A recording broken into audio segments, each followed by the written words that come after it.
We're halfway there, friends. It's reflections for the third Sunday of Advent, commonly known as Gaudete Sunday. In Latin, it means rejoice. In its letter to the Philippians, St. Paul reminds us to rejoice in the Lord always. He repeats it again, rejoice. We hit the halfway point, friends. And if many of us are fans of the game of football or any sport, there'll be teams that will go in the locker room, right?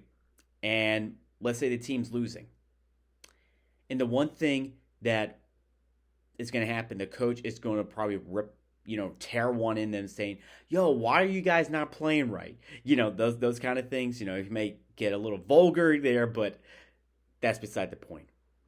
But I think if we look, metamorphically speaking, I think if we look at it, it reminds us like, hey, I think we need a pep talk ourselves, right? Because we're at the halfway point of Advent, and maybe we're not doing things right. Maybe we're just succumbing to, stress, to some anxieties. But St. Paul reminds us to have none of the anxieties out there. No, he wants us to rejoice because, we're halfway there. Now, okay, maybe I should probably... No, I'm not going to take that back. But I think the point that St. Paul wants us to consider is that we should not conform to this world, but what is to come.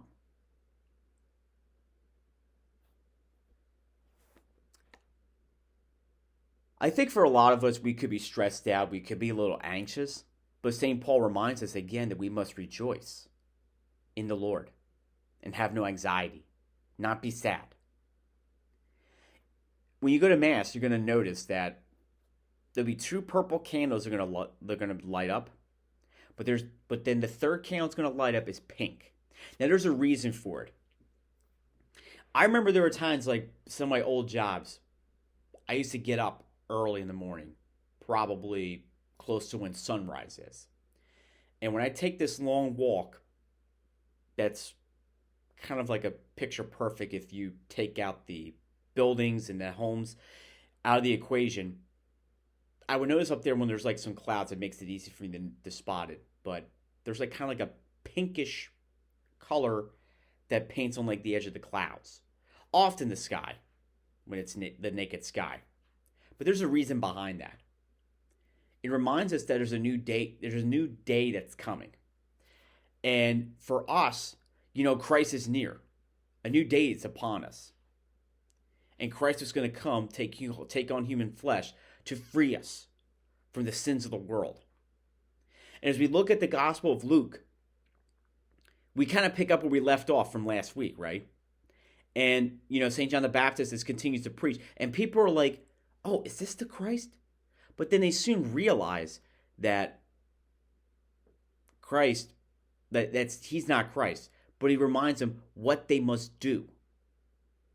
What should they do in order to prepare for prepare for the coming of Christ? He tells them to share with people who have nothing. Food, clothes. And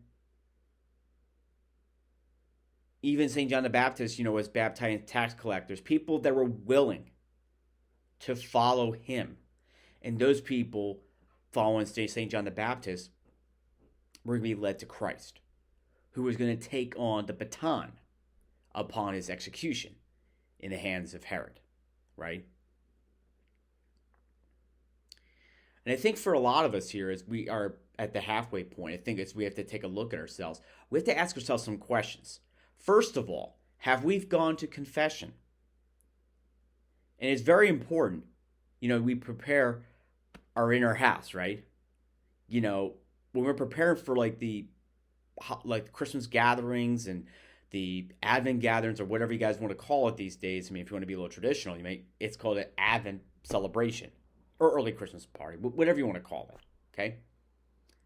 You need to get your house in order, right? You have to make sure there's food, make sure everything gets clean, there's no infestation of rodents, things like that. I mean, Philly has a problem with that, by the way.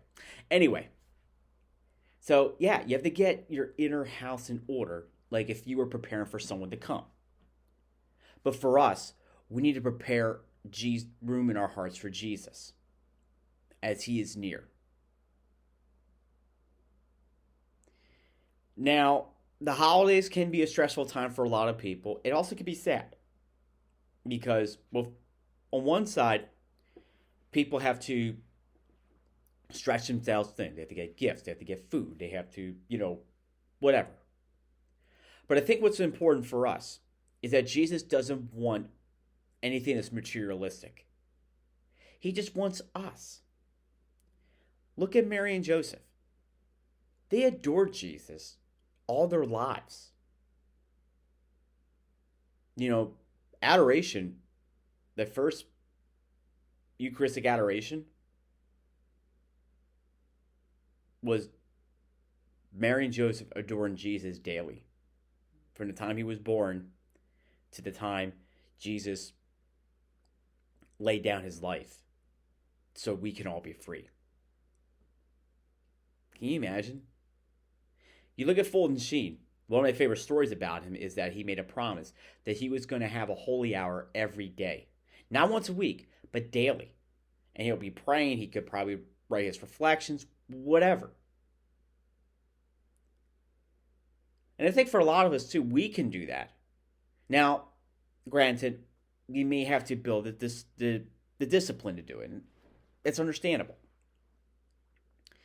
But I think what Jesus wants the most as we prepare for Christmas, he wants us.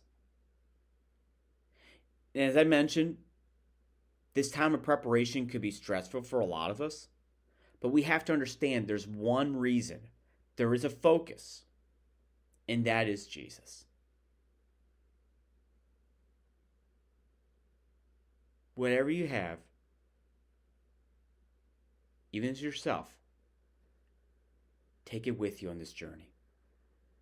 You're halfway there.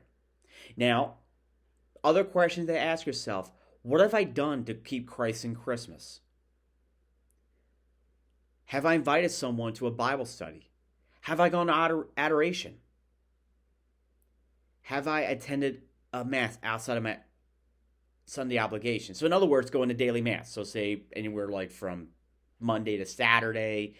Have I gone to a young adult group and grow in fellowship with brothers and sisters in Christ who are striving for holiness? Have I shared the gospel to others on a digital platform? Have I prayed? Those are some of the things that we have to ask ourselves as we hit the halfway point and begin adjusting.